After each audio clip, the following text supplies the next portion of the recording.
Well, here we are again. Yeah, but this time we're seniors. And we're gonna rule the school. Audiences loved actress Stockard Channing's portrayal of Rizzo in the 1978 hit musical Grease. But anyone who has followed her more than 5-decade acting career knows that she not only rules the school, but also the stage and screen as well. And this Tony and Emmy Award winner is now back on stage, starring in Roundabout Theater Company's Apollosia off-Broadway.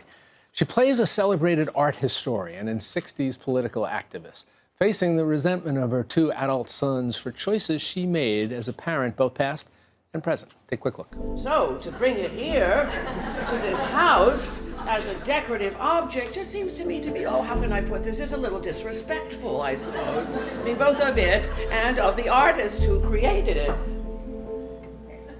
But thank you.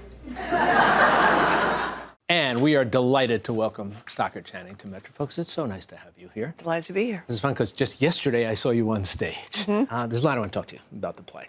But let's start with the title, Apollosia. Yes. Now, I'm sure if you asked 10 people on the street what it meant, probably 9 of them would get it wrong. And No, your absolutely, character just fine. talks about that. Basically, what her definition, which she said on stage, that's the formal written defense of one's opinions or conduct. But not Not an apology. Right. Not to be confused with an apology. And I think that quite literally sets the stage so well. For Yeah, what I you're think it doing. does, because she, basically in the course of the play, you get an idea to look back at what happened to her and her sons in the past and their evaluation of that behavior and the implications that a decision she was forced to make 25 years ago had on all their lives and probably all their personalities, too. What was it that fascinated you about this? Its complexity. I read it, and I thought there were a lot of grays in this. I think everybody has their point of views, and there's also tremendous emotional intensity through it, which I think does happen in families, because it basically is all about love. But in this particular semi-half weekend at her house in the country on her birthday, it emerges that there are deep-seated resentment and expectations. And but it's amazing and to play this part, because she's a kind of caustic, interesting human being, and that toughness that she has also, I think, is formed because of her own pain about losing. But the sons have different needs that they feel were not met by her absence. It's a very, very complicated situation, but I think it's this tremendous pain in all of them and a desire. If they didn't really all love each other, there wouldn't be a play. And certainly it looks at, as I mentioned in the introduction, you're somebody who grows up in that era, you know, the 60s. Yes.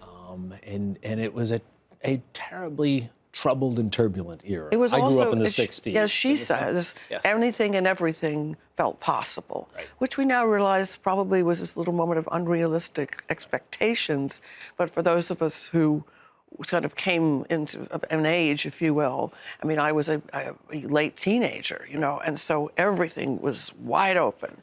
And not everybody took advantage of it, but a lot of us did. So, but it's a totally different time, which is sometimes difficult to explain to people, because this lack of materialism by necessity sometimes was there, and also a kind of sense of civic responsibility that was drilled into us. And there was a real thought about what was our obligation to society and this, that, and the other. So that focus that was possibly in focus at the time is not always, you know, available to us now. But I think in the world we live in now, there is sometimes a longing for a certain kind of certainty, like who's a hero and who's a villain, this and that. And I find with audiences, they sometimes get a little uncomfortable and decide they want to make up their minds that who's the villain and who's not the villain. And there are no villains in this piece. No. It's just people trying to live their lives. That's a good way to look at it. And with great needs for connection with other people. And it's not resolved at the end. It has an ambiguity, which is one of the things I really admire about it. Let me just talk a little bit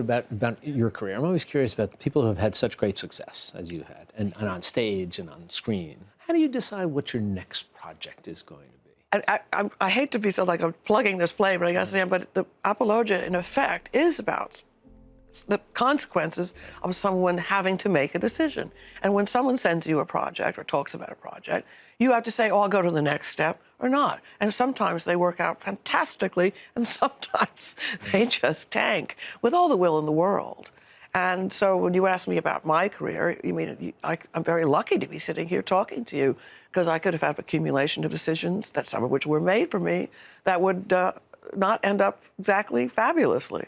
But I've been very lucky. I've been lucky to be involved in so many projects that are just, I'm so proud of being a part of. You know, oftentimes someone will say to me, oh, who are you talking to today or next week? And I tossed out your name. One person said, oh, 6 Degrees of Separation. Yeah. You know, the original cast. That. Somebody else said, oh, West Wing, I love that. It's my favorite Yeah. show. And then invariably somebody said, is there anything ever better than Grease? Of Yeah. course not. Yeah. So I guess in many ways what it does is illustrate that there's not one thing No, people will remember you for. no, you got to keep on going. Yeah. Well, the play, as I said, is just it's wonderful. Thank you. It's you know, that combination, as I said, of great laughter and gasp-inducing moments, which I guess what good storytelling. Yeah, it's live theater. It's live theater. Anyway, Stockard, it's a pleasure to Thank talk you. to you. We enjoy having you here with us, and the play, as I said, Apologia, and it's wonderful. People should go see it. Thanks so much for joining us. Thanks. You be well. And a reminder for you, Apologia is at the Roundabout at Laura Pell's Theater until December 16th. So for more information, make sure you log on to metrofocus.org.